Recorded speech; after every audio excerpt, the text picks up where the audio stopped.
actually addressed. And touching on rice, the president actually directed the Kenya National Trading Agency to purchase rice from local farmers. Of course, he observed that for the last 1 year, the rice that was procured and consumed in government, out of 10%, out of every 10 bags that were supplied, 7 actually came from Kirinyaga County, which is a good indicator in the agricultural trade in the country.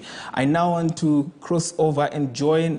We are now joined by Ken Gichinga, who is our resident analyst right here at BizChat Weekly. Ken Gichinga is an economist and the CEO of Mentoria, a research firm. Ken, good to have you on the show today again. What stood out for you in the president's speech? Many thanks, Brian George.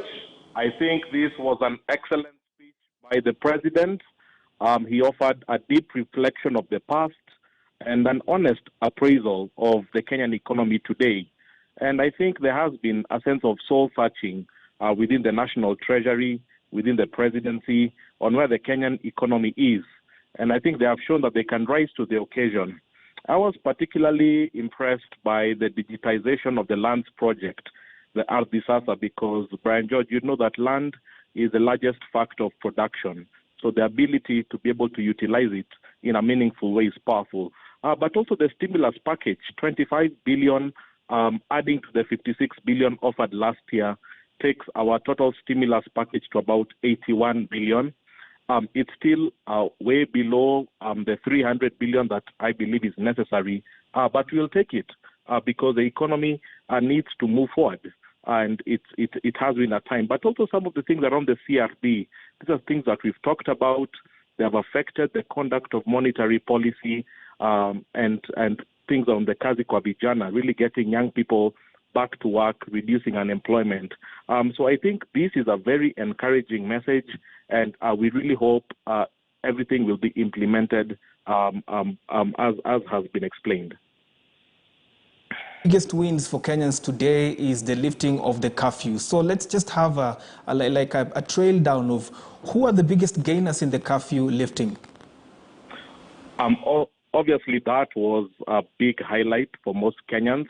The hospitality industry, I think, will be the biggest beneficiary. If you think of the hotels in Nairobi and particularly in Mombasa, which have been extremely hard hit. But, you know, every sector of the economy will benefit because when people meet and dine together, they discuss business deals, and these deals end up affecting every sector of the economy. So many aspects of the economy have been put on hold because of the curfew. Our research shows that most businesses have been operating at 60% of their capacity. So that's an economy operating on one engine. So expect the hospitality industry to be the primary beneficiary, but everybody else, transport, everything else will benefit. The president was heavy on the agricultural reforms, and in the previous economic survey that was released earlier in the year, agriculture contributed about 48% of the country's, sort of GDP. The reforms that the president is coming up with right now, what impact are they going to have on the output of agriculture in the economy?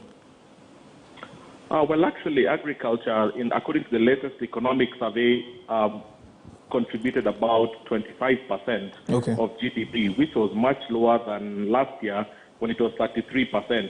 So there has been a big worry about the state of agriculture and where it's going. So I think this has been almost a way to inspire life into that sector. And he categorized it into livestock, into tea, into coffee, into areas such as dairy and rice.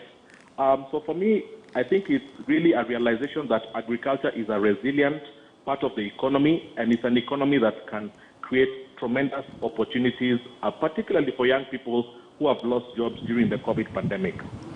The other issue also is that he mentioned that no one will be listed in the CRB if you owe anything up to 5 million Kenya shillings. Should we now have a scientific metric of getting, of according or advancing loans to people? Absolutely. There is a technique called risk-based pricing, which is where the industry is moving. But it's true that a lot of people have been listed by the CRB, maybe because there was an overdraft of 1,000 shillings, for example.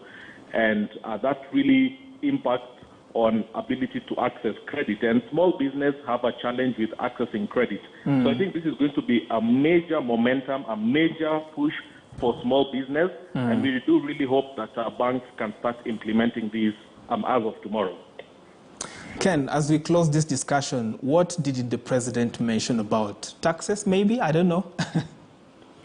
Well, there was that idea particularly on fuel. He did mention that fuel pricings have been quite high and they need to be reviewed. And Brian George, you're well aware that the reason fuel prices are very high is because 50% of it goes to tax.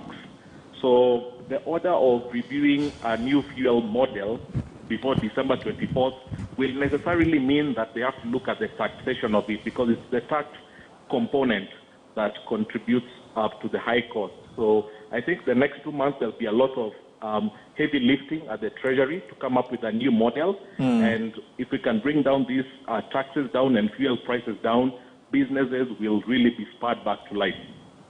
Ken, just in 30 seconds, I was forgetting this particular question I wanted to ask you about. The president has issued a directive that 10,000 classrooms be constructed, albeit to, enable CBC and to just give more resources to the learners.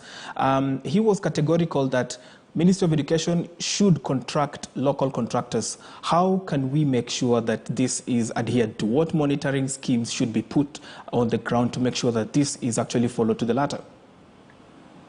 This has been a challenge in the past.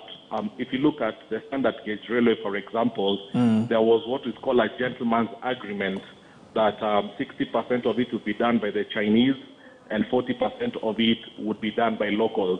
But there was never a contractual agreement, and therefore that never happened. So I think for this to actually work, this needs to be actually be put in a policy statement. In a sense, that becomes a contract. So if there is a policy contract, then it's easier to implement. And I think that's fantastic because it allows local producers to participate in construction, and more importantly, it allows cash circulation to remain within the local economy. Amazing. Many thanks. Ken Gichinga right there, CEO of Mentoria and Chief Economist. He's been speaking to us on, we've just been crossing the